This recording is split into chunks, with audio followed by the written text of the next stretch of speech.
The dining room dominates much of the space next to the kitchen. A massive table extends from wall to wall, surrounded by curio cabinets and family portraits. Is there any place that isn't surrounded by family? Family, family,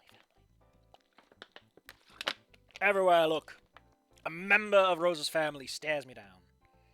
This is far enough, no, gracias. The waifish woman takes a seat towards the head of the table. Rosa joins us shortly afterwards, distributing plates and spoons for four. Please, sit, sit. She beckons me into a chair across from her. Are you sure? I'd be happy to help Rosa in the kitchen.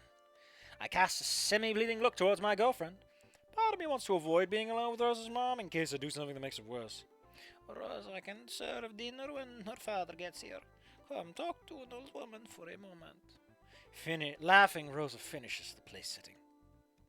Mama, you're an old woman. Why, Rosa, sometimes I feel like one. I take a seat across from her. I can see what she means. All the strength Isabella had before had left her. Like she was saving it all up for our initial meeting. She can barely sit upright without wincing now. Oh, no, I'm so sorry for how I acted before. Oh, you can even see the kitchen for you. That's pretty fucking cool. Oh, man, you got one of those cool counters. Fuck, this house is nice. Although the roof looks like it's made out of brick, which is hilarious. Her apology catches me off guard. Not every day that Rosa brings a boy home and for us to meet, and well... She laughs so softly. I acted just like me propia madre. Taking another sip from her mug, she gives me a soft smile. Despite the waning of her eye, it's just as warm as any of Rosa's. Please. Stop this music swapping. Jesus, that's what stingers are for. Please, you were telling me more about you and Rosa. How have the two of you been getting along in the garden? Before I can answer, a booming voice echoes from the front door. Your leg! No, wait. Your leg! Ilya está aquí! Not bothering to wait for a response, what I can only assume to be Rosa's dad barges into the dining room. It's like watching an avalanche of scales descend towards me in slow motion. Papi! Why is everyone at the edge of the screen again? Rosa flits out of the kitchen, hugging her father, before she spins around. Joshua, please, how many times have I told you? Boots off at the door. Rosa gives the titanic man a pleading look, her voice weak. Okay, Letting Rosa down, he looks back at the dusty boot prints on the floor. Holding both hands to his gut as if to contain it, Joshua lets out a booming laugh. Sorry there, but what's the good of having a broom if I do not use it? He turns to me, still holding his stomach with one hand. Hey, you must be him! Rose introduces me from the kitchen as I stand, hand outstretched. Papi, this is Anon, my boyfriend. She gives me a cute smile while she attends to the dinner being cooked. Well, I've heard much about you, boy. Come here. I want to see the Padre Serious. Come, let us Padres. Fuck!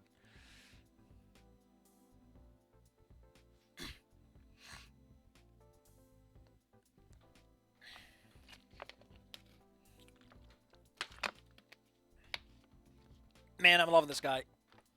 I love this guy. He's so great.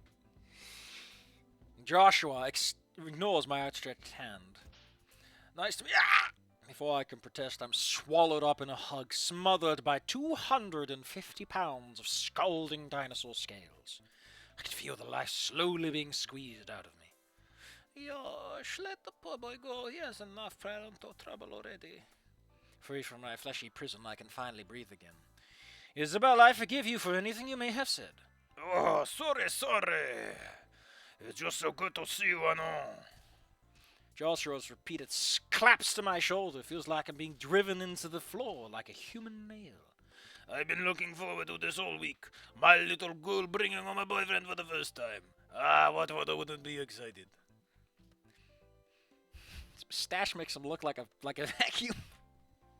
Rosa emerges from the kitchen, a tureen of heavenly scented goodness cradled in her arms. Papi, please, I'd like for there to be something left of Anon by the end of the night, okay? Ignoring the idea of Rosa wanting me at the end of the night. Indeed, I'm sure you would. Just go clean up what about to eat. Laughing, Rosa's dad flees to the kitchen as she starts to dole out the food. I have to hold myself back from diving into the sticky sweet goodness. If anything, it smells even better than the time Rosa brought it to the garden club meeting. Still in vampires? Smiling, Rosa takes a spot next to mine. Barely. Your father may have squeezed a bit out of me in that hug. I could see Isabel smile out of the corner of her eye. She's preparing her own appetizer of pills. See, he's a friendly guy, puppy. He almost impaled himself on Stella's spikes the first time she came over. Stegosaurus spikes are plates, they're not spikes. Does Stella have spikes? I don't recall Stella having spikes, she shouldn't. Like, she's distinctly a stegosaur, right?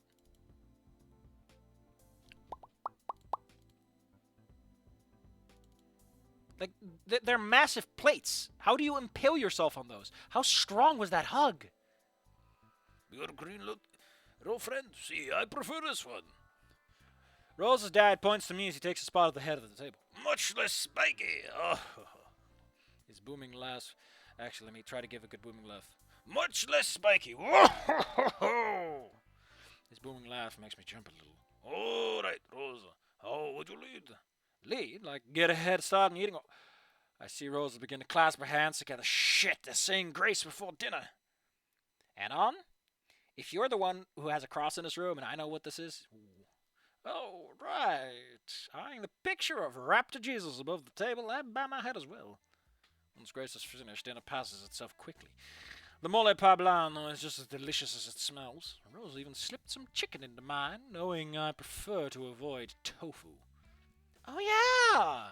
Because they're vegetarian. What a weird detail for me to just fucking forget about. Are you fucking stupid, Safi? Are you a stupid idiot? Are you a moron? You clown?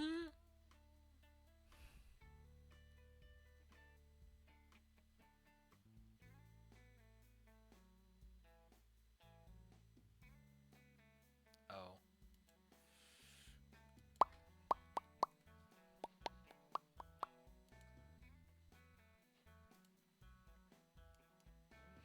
It's like a savage. Anon just dives into the mole poblano. Before long, I was awash in family stories and great food. Joshua took no small delight in telling all of Rosa's embarrassing stories. Like how she used to have adventures as Rosa the Explorer, complete with a purple backpack she made herself. Fun fact, Dora the Explorer out here teaches English.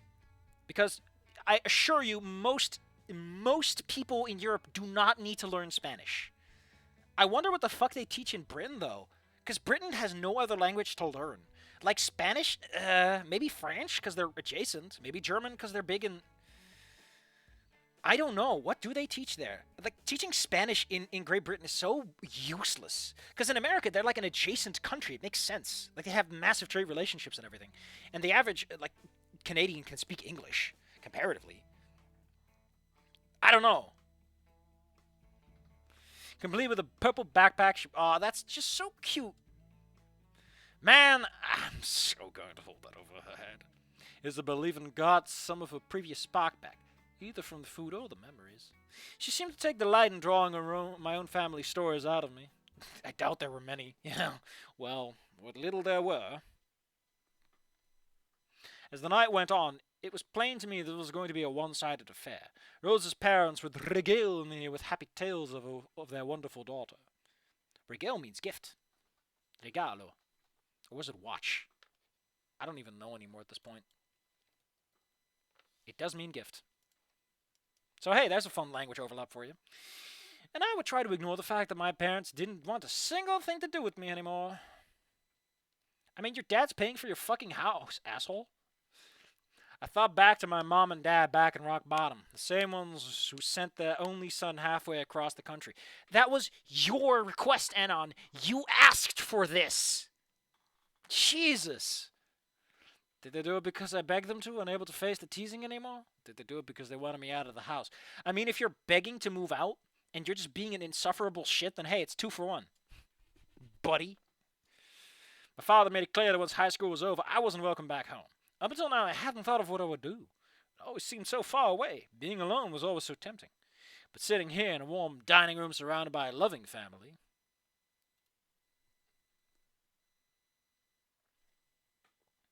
Rug bottom. I think you were on the wrong bus. Sorry, sir, but you're supposed to bring me a ticket. But sitting here in a warm dining, Anon, do not be tempted by family. Otherwise, you will end up in a situation where every time you say family, it starts echoing like, I can't believe I forgot about my family. I guess I realized I kind of wanted that. The idea of going back home tonight after Rosa drops me off to an empty apartment in Skid Row. Is that what I want? Oh, right. It's such a weird thing to do. But I like it. It's like they're doing the whole thing of like funny accents without actually using any accent. It's great. No one gets insulted, except the core conceit of different languages existing at all, to English.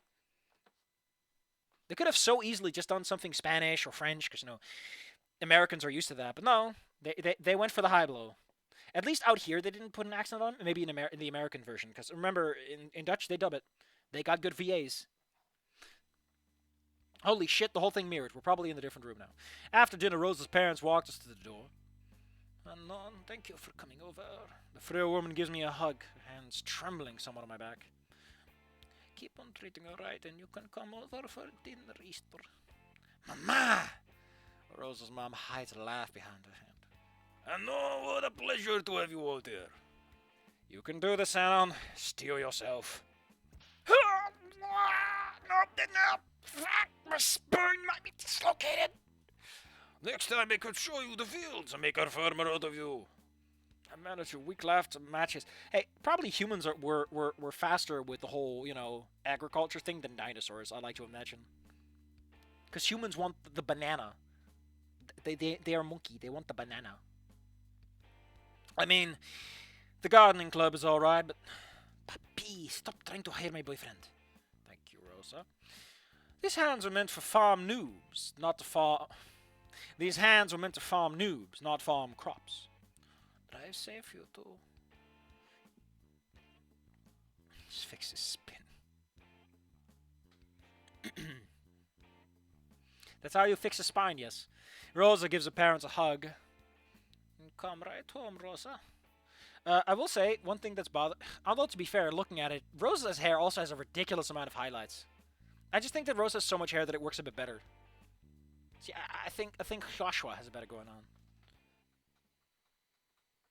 Stepping outside, the twilight of the evening cradled me like a cool blanket. Why the fuck is the moon purple? And no, the moon has always been purple. What the hell are you talking about? I hesitated for a moment, listening to the crickets. Oh, that's such a nice song. It was nice to hear them again so far from the city. One cricket sucks ass. Multiple crickets is decent.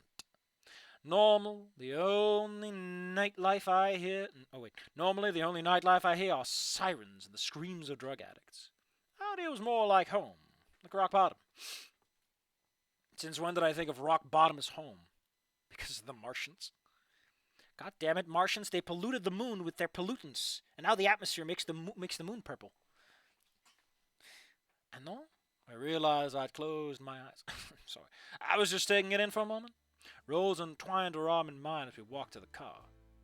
I could feel her sigh against my body. Mean of you. I think that went well, didn't you? I nodded, letting her voice mingle with the relaxing sounds of the phone. Papi liked you, but I guess he likes everyone. Even Mama was not as bad as I expected. We'd reached the car now and moving to hold each other face to face. You expected was? Maybe. Rosa gives me a coy smile. You won her over in the end, though. That is all that matters. She wasn't kidding about this, though. Our faces were almost touching at this point. Rosa's eye began to... She's sliding in. Oh, the motion tweening is happening. Rosa's eye began to close. She presses her body against mine. So, I've got to treat you to be invited back, huh? Her hands trail up her arms, coming to rest on her shoulders. God, she does smell wonderful. That's because you spilled mole poblano on her. She smells of foob. Oh, Sissy, you better treat me real good and all. Her lips parted as she reached up to me. My only mouth. My own mouth coming down to meet her. So treat me well and kiss me, mi amor. Rosa's arms keep around my neck, pulling me even closer. I would have gone with creeping ever closer, but what do I know? It was all the excuse I needed. This is where Joshua hits you with both barrels of his double, man. You fucking clueless monster. You do this when you're away from the house. After what feels like an eternity, the start of a new quarter finally dawns. Not a moment too soon. I managed to survive the midterm with most... Oh, weird.